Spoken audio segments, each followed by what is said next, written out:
संगठित माफिया गिरोह को पूरी तरह से समाप्त करने का काम किया है। आम आदमी पार्टी बताए कि शराब घोटाले में कोर्ट ने उनके नेताओं को जमानत क्यों नहीं दी है। इंडी गठबंधन के नेता कहते हैं कि भ्रष्टाचारी को बचाओ। ये गठबंधन जनबंधन नहीं, ठगबंधन है। कांग्रेस आम आदमी पार्टी दिल्ली में तो इलू कर रहे हैं, लेकिन पंजाब में हम आपके है कौन उस तर्ज पर चुनाव लड़ रहे हैं। ये हिंदू देवी देवताओं के अपमान पर चुप रहते हैं। कोर्ट में दलीलें काम नहीं आती तो बाहर आकर हल्ला मचाने का काम करते हैं। लोकतंत्र के महापर्व के अवसर पर हम सब आज मिल रहे हैं। पूरे देश में भारतीय जनता पार्टी की माननीय मोदी जी की लहर चल रही है और उत्तर प्रदेश राज्य में तो हम कह सकते हैं कि एकदम एक तरफा लहर चल रही है। यहाँ विपक्षी गठबंधन पूरी तरह से लाभ साबित हो रहे हैं। जनता ने उन्हें नकार दिया है। प्रथम चरण का नॉमिनेशन पूरा हो चुका है, द्वितीय चरण के नॉमिनेशन चल रहे हैं।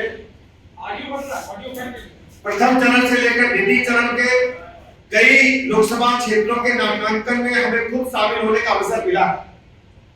इसके अलावा कई जगह हमने लोकसभा क्षेत्रों का दौरा भी किया है। पूरी तरह से हम कह सकते हैं कि भगवा में, भाजपा में, मोदी में माहौल है।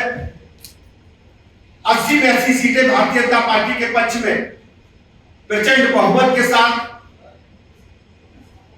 विजय की ओर बढ़ रही है। दूसरी तरफ विपक्ष पूरी तरह से हताश है, निराश है। उत्तर प्रदेश में विपक्ष का कोई नामलेवा नहीं बचा है। इनको प्रत्याशी ढूंढे नहीं मिल रहे हैं और जो प्रत्याशी है भी वो लड़ना नहीं चाह रहे। ये सब संभव हो पाया है माननीय प्रधानमंत्री नरेंद्र मोदी जी की गरीब कल्याण योजनाओं को जन जन तक पहुंचाने की वजह से। माननीय प्रधानमंत्री जी की विश्वसनीयता लगातार देश के हर नागरिक के मन में घर कर गई है। प्रदेश का, देश का हर परिवार मानता है माननीय मोदी जी हमारे अभिभावक के रूप में, कोरोना महामारी के काल का मामला हो या सामान्य दिन हो। आज पूरे देश में इस बात की चर्चा है कि उत्तर प्रदेश ने संगठित माफिया गिरोह को पूरी तरह से समाप्त करने का काम किया है। छुटपुट अपराधों के कारण हमने उनमें कड़ी कार्रवाई की है। हमने किसी भी व्यक्ति में जिसने अपराध घटित किया छोटा बड़ा नहीं देखा, अमीर गरीब नहीं देखा, अपना पराया नहीं देखा। यदि अपराध हुआ है तो हमने कानून के तहत कड़ी कार्रवाई की है। आज माताओं बहनों के प्रति जो अपराध होते हैं उनमें उत्तर प्रदेश राज्य नंबर 1 पर है। सजा दिलाने वाले कोर्ट के माध्यम से पैरवी करके बच्चों के प्रति अपराध में उत्तर प्रदेश राज्य सजा दिलाने वाले राज्यों में नंबर 1 पर है। हम सब जानते हैं कि यही समाजवादी पार्टी के लोग भ्रष्टाचार के दलदल में डूबे हुए हैं और सबसे बड़ी बात है इनके परिवारवाद से उत्तर प्रदेश की जनता उभी हुई है। जो पार्टी कभी कांग्रेस को देश की सबसे बड़ी भ्रष्टाचारी पार्टी कहा करती थी, आज उन्हीं की साथी बनी हुई है। सनातन धर्म और रामचरितमानस पर आपत्तिजनक बयान देने के बावजूद समाजवादी पार्टी के अध्यक्ष ने स्वामी प्रसाद मौर्य पर आज तक कोई कार्रवाई नहीं की, ना ही कोई ऐसा बयान दिया है। अपने नाम में समाजवादी लेकर चलने वाली इस पार्टी के शीर्ष नेता को समाज और जनता ने सिर्फ अपने परिवार की चिंता है। कांग्रेस बताए कि इनकम टैक्स ने जो नोटिस दिया है वह सही है या गलत। आपने टैक्स चोरी की है कि नहीं की है। कांग्रेस बताए कि उसने समय पर इनकम टैक्स फाइल क्यों नहीं की, आय को कम करके क्यों बताया। आम आदमी पार्टी बताए कि सुनीता केजरीवाल अब अघोषित रूप से मुख्यमंत्री है क्या, क्योंकि वही केजरीवाल की कुर्सी का इस्तेमाल कर रही है। आम आदमी पार्टी बताए कि शराब घोटाले में कोर्ट ने उनके नेताओं को जमानत क्यों नहीं दी है। जब 9 बार समन गया तो केजरीवाल पेश क्यों नहीं हुए। क्या वे ये चाहते थे कि जानबूझकर मामला चुनाव तक जाए और वे गिरफ्तारी पर विक्टिम कार्ड खेल सके। झारखंड मुक्ति मोर्चा बताए कि झारखंड का मुख्यमंत्री कौन है, चंपई सोरेन या कल्पना सोरेन। जब ये इंडी गठबंधन है नहीं तो रैली क्या भ्रष्टाचार बचाओ रैली नहीं है। पूरे देश की जनता ने देखा है ये भ्रष्टाचार बचाओ रैली थी। ये इंडी गठबंधन की रैली न होकर केवल भ्रष्टाचारियों का एक समूह था। मंच पर जितने लोग भी आसीन थे, जिन लोगों ने भी भाषण दिया है, सबके ऊपर भ्रष्टाचार के कहीं न कहीं उनकी पार्टियों पर गंभीर आरोप है। हमने आपको आमंत्रित किया है। आपने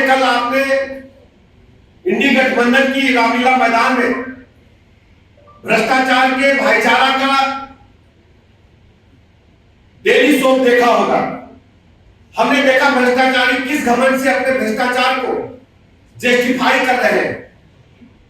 प्रधानमंत्री श्री नरेंद्र मोदी जी कहते हैं कि भ्रष्टाचार हटाओ, मगर इंडी गठबंधन के नेता कहते हैं कि भ्रष्टाचारी को बचाओ। इंडी गठबंधन के नेता प्रधानमंत्री मोदी जी पर चाहे कितने भी हमले कर ले, प्रधानमंत्री जी आदरणीय मोदी जी रुकने वाले नहीं हैं। प्रधानमंत्री मोदी जी के लिए देश की 140 करोड़ जनता उनका परिवार है। मोदी जी अपने परिवार को भ्रष्टाचारियों से बचाने की लड़ाई लड़ रहे हैं। जिसने देश को लूटा है उसे लौटाना ही पड़ेगा, ये मोदी जी की गारंटी है। ये घोटालेबाजों की बारात है जहां सब देश को लूटना चाहते हैं और ये भी चाहते हैं कि उनके भ्रष्टाचार पर चर्चा ना हो। मतलब घोटाला अपना रोज बड़े चाव से करते हैं वो, और ये भी चाहते हैं कोई एक्शन भी ना हो। ये गठबंधन जनबंधन नहीं ठग बंधन है। लेकिन गठबंधन है कहां? इस घमंडिया गठबंधन के क्या है काम? इस घमंडिया के काम है क्या? इनके काम है क्या? आम आदमी पार्टी कहती है कि केजरीवाल की गिरफ्तारी के समर्थन में रैली हो रही है। कांग्रेस कहती है ये किसी व्यक्ति के समर्थन में नहीं बल्कि पूरे गठबंधन की रैली है। कांग्रेस आम आदमी पार्टी दिल्ली में तो इलू इलू कर रहे हैं, लेकिन पंजाब में हम आपके हैं कौन उस तर्ज पर चुनाव लड़ रहे हैं। पश्चिम बंगाल में ममता ने साथ में लड़ने से इनकार कर दिया। बिहार में आरजेडी ने अपने उम्मीदवार पहले घोषित कर दिए। कर्नाटक में उद्धव ठाकरे ने अपने उम्मीदवार पहले घोषित कर दिए। कांग्रेस और आम आदमी पार्टी छोड़कर सांसद और विधायक दूसरे दलों में जा रहे हैं। जितना हो सके लूटो, हर दिन नया झूठ बोलो, मोदी जी को गाली दो, देश को बदनाम करो, हिंदू धर्म को गाली दो, जम के घोटाले करो, जांच एजेंसियां जब नोटिस दे तो इग्नोर करो, कार्रवाई हो तो कोर्ट पहुंचो, कोर्ट भी फटकार लगाए तो विक्टिम कार्ड खेलो, देश के लोकतंत्र पर खतरा बताओ, जनता को गुमराह करो, सारे चोर इकट्ठे हो जाओ, जोर जोर से बोलो, छाती पीट पीट कर बोलो कि भ्रष्टाचार बचाओ। इस टोली को देखिए तो पता चलेगा कि जो भ्रष्टाचारी हैं, जो भ्रष्टाचार के मामले में या तो जेल में है या बेल पर है, वे भ्रष्टाचार बचाओ रैली निकाल रहे हैं। ये संदेश खाली पर चुप रहते हैं।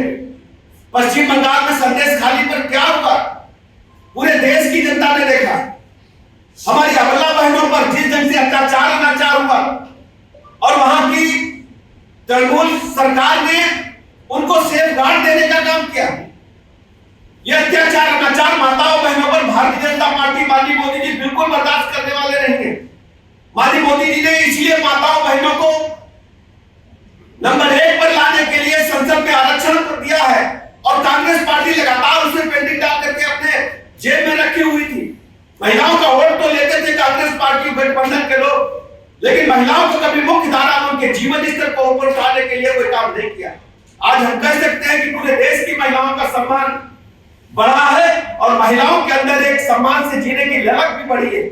आज हिंदुस्तान की महिलाएं, प्रदेश की महिलाएं अगुवाई कर रही हैं कि हम देश की जनता के साथ, प्रदेश की जनता के साथ चलेंगे और माननीय मोदी जी को तीसरी बार प्रचंड बहुमत की सरकार बनाने के लिए अगुवाई करने का काम करेंगे।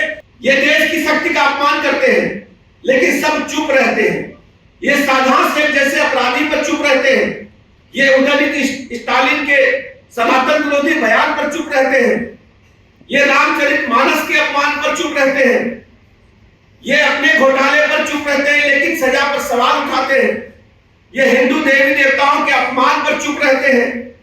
ये झूठे आरोप लगाते हैं लेकिन बाद में माफी मांगते हैं। पंजाब में जेल पर हमला होता है, ये चुप रहते हैं। इनके चेहरे देखिए, हर चेहरे पर घोटाले और भ्रष्टाचार का काला धब्बा है। जेल में बंद नेताओं को कोर्ट भी जमानत नहीं दे रही है। सत्येंद्र जैन को जमानत देने से कोर्ट ने इनकार कर दिया है। मनीष सिसोदिया को जमानत कोर्ट नहीं दे रहा है। संजय सिंह को जमानत नहीं मिल पा रही कोर्ट से। केजरीवाल कोर्ट के आदेश पर रिमांड पर है। हेमंत सोरेन को जमानत कोर्ट में से नहीं मिल पा रही है।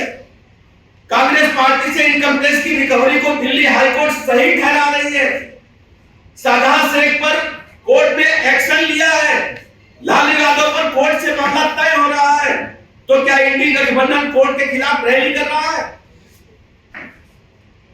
आजकल देश में विपक्षी पार्टियों द्वारा भ्रष्टाचार को मेडल की तरह पेश करने का फैशन चल पड़ा है। उनका भ्रष्टाचार ही उनका शिष्टाचार बन गया है। मामला कोर्ट में और तब भी इनको सबको चिल्लाना है। कोर्ट में दलीलें काम नहीं आती तो बाहर आकर हल्ला मचाने का काम करते हैं।